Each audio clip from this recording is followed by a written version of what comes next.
These two plates have taken two completely different risks, and both could have failed miserably. One exposed an element that is usually hidden, and the second pushes asymmetry as far as it possibly could without breaking the plate. And the reason they work has absolutely nothing to do with the cooking of the chef, or even its garnish, tweezers, or technique. So in this video, I'm going to be breaking down two beautiful plates of food, both of which have chosen to walk into danger visually. The first introduces tension by keeping the bones of the fish visible. The second has taken a quieter yet equally risky move, pushing the asymmetry as far as they can, which could risk feeling unbalanced, unfinished, or just plain wrong. For most home cooks and chefs, these sorts of things we're told to avoid. Center it, keep it balanced, play it safe. But what I love about these plates is they are not playing it safe, and that's the point. Because if you get asymmetry wrong, it's a mess. And if tension isn't controlled, it looks like chaos. But in a world of well-cooked and nicely plated food, it's the plates that take a position which are the ones that we remember. So taking a risk is not just about being controversial for the sake of it. It's about being recognisable in a world of blandness. So let's talk about how these two chefs delicately walk that line, and see if there are any ideas that you can steal for your next plate.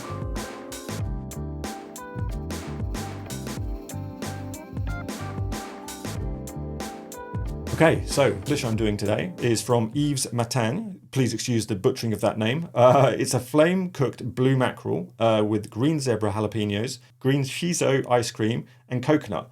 And again, going through my social media, I immediately stopped on this dish. It just looks like something I hadn't seen before. And the use of the fish skeleton here, it's the only thing I can think to describe it, is such a powerful choice.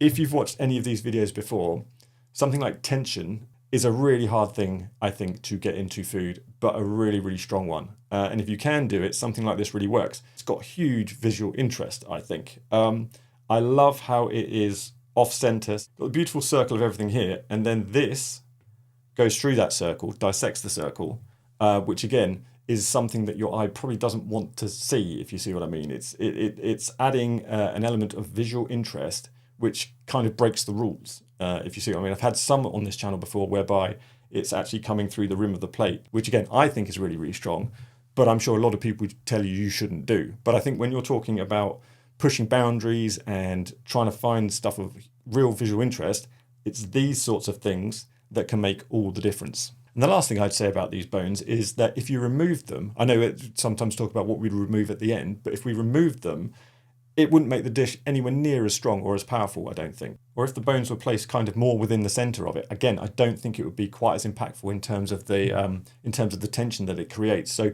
where he's placed this is brave, but I think also visually it makes it way more engaging for the diner. With this dish, again, I think it's fairly clear that we are dealing with a condensed layout again. I don't think you could say that this is a linear layout or a isolated layout. If there wasn't sauce in the middle, maybe you probably could, but that sauce touching everything brings everything back within the remit of it being a condensed layout. Moving on to the hierarchy now. Now I think clearly the mackerel is the star. And I think having the fish bones almost pointing like an arrow, bringing your eye into the dish from the outside here is really smart, and it brings you straight to the star. Clearly the mackerel. I love how it's all been scored on the top as well, which looks really strong. But what also makes that mackerel stand out is the difference in colour between the rest of the dish here. You know, we're talking greens, which contrast nicely, very nicely, with the greys and the blacks of the charred skin of the mackerel. So next, if we're going to talk about the crap framework, well, there are some lovely elements of that we can dissect here. So clearly, in terms of contrast, we have the contrast in shapes with the circles here and the dots going through the sauce, which is great. We have the contrast of the colours and all that kind of stuff. The alignment is incredibly precise, which is exactly what you would expect from a dish that looks like this, I would argue. Everything has got a nice distance between the other elements now. And we also have a large amount of negative space right around the outside, which really focuses your eye into the middle, which is exactly where the chef wants it to go.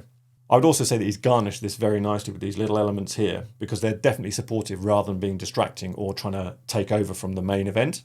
And the sauce certainly complements it rather than taking over. It's just about the right amount to keep the balance of the dish looking really good. And then the final thing, I know I keep banging on about these bones, but I think the final thing these bones do is they ask questions. For instance, I want to know, can I eat it? I would assume in a dish like this that you probably can. So whether they are actually the bones of the fish or not, I don't know. But on most fine dining dishes, you should be able to eat everything on the plate. So that just opens up so many questions. And getting your diner to ask questions, I think, is also really, really powerful. It's bringing story into it. It's bringing wonder. And those kind of elements are gold dust, I would suggest, when it comes to plating. If you can create that sense of curiosity and intrigue, like, what do I do? Do I need to eat this? Or, what's it going to taste like? What's it made of? All those questions are really, really powerful. And then if you mix that in with the brilliant tension that it creates, I think this is my favourite plate of all the ones we've looked at today. I think it's really, really good in terms of all elements. There's very little I think I would change about this dish at all. But what do you think? Do you like it? Does the tension make you feel a little bit awkward? Do you think it looks incomplete? Would you remove them entirely? It's fascinating and a brilliant example of how creativity and the importance of plating, I think, elevates this dish above what you would normally see. So how much actual time went designing this, I don't know, but I very much doubt that this was just done on a whim. To introduce that level of complexity into a dish, I think takes a great deal of thought. So I'd love to know your thoughts, so let me know in the comments. So, moving on to the next dish in these plating critique breakdowns in the plating gym, and I'm moving on to this one from Apron Vienna in Austria. It's a beautiful dish. When I was going through my Instagram feed, this one stuck out to me immediately. And I wonder if you can guess why. So for me, the reason why I think this is such a strong dish is because of the wonderful asymmetry we've got going on here. Most dishes we look at nowadays, I think, are safer. They are more symmetrical in layout. But with this one, we can definitely see that we've got all the positive space over here, which is this area here where all the food is. We also have the more negative space here, but even that is filled slightly. And it's just that slight bit of positive fill, which means that I would suggest this is still more of an asymmetric dish, even though it does create this wonderful circle in the middle. And what else do I like about it? Well, I think the amount of texture that the chef has played with here, from his use of the bowl, which has got these tiny little dimples in and stuff, adds visual interest for the eye, but also the textural rhythm of the swirls and the ribbons of pumpkin are really good.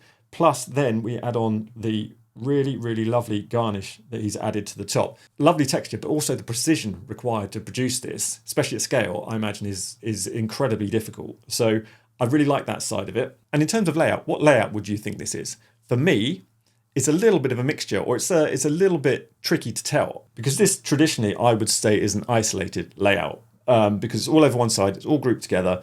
But then you have to take into effect the chef has very cleverly added this side as well to kind of visually balance it out. So that makes it almost more of a condensed layout. So I think this is definitely open to interpretation, this one. It could either be seen as condensed or it could definitely be seen as isolated.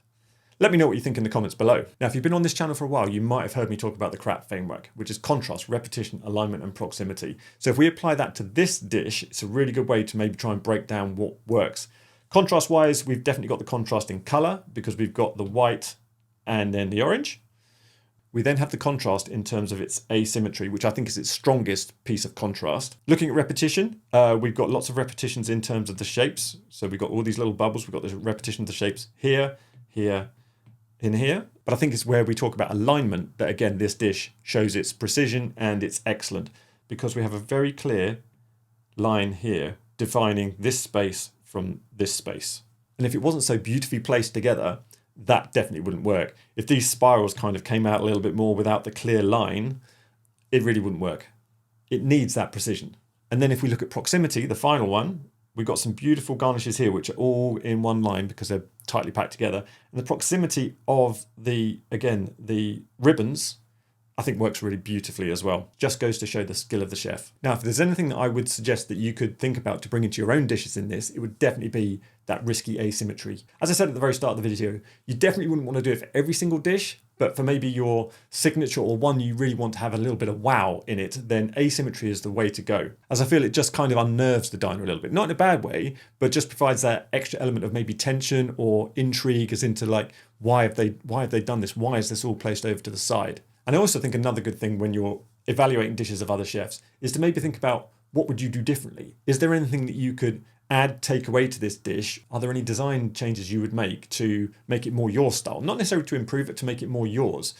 Now, for me, what I would maybe think about doing in this dish is with the garnish on the top. Not that there's anything wrong with the garnish, but what I would like to see maybe in this is to go for a more monochrome colour palette. Get rid of some of the greens and replace it more with oranges or reds. I really like a monochrome colour palette because it's probably one of the hardest ones to achieve, because not only do you have to make all the ingredients work together in terms of taste, but then also in terms of colour as well. It adds huge constraints to what you're doing as a chef, but it would really make your brain work. And again, when I see any kind of monochrome colour palette, I'm sold. I just think it works really, really nicely. So that's something I would maybe try and bring in. What would you do? Let me know in the comments below. So I really hope you've enjoyed this plating breakdown. You'll find more hints and tips in the book, The Plating Gym. I've also nearly finished my platist training kit, which is to work in conjunction with the plating gym, but it's on a more practical basis to help you break down plates of food and then apply it to your own. Now, if you think that might be something you're interested in, I'm going to leave a link in the description to the waitlist below. Thank you so much for watching, and I'll see you in the next breakdown.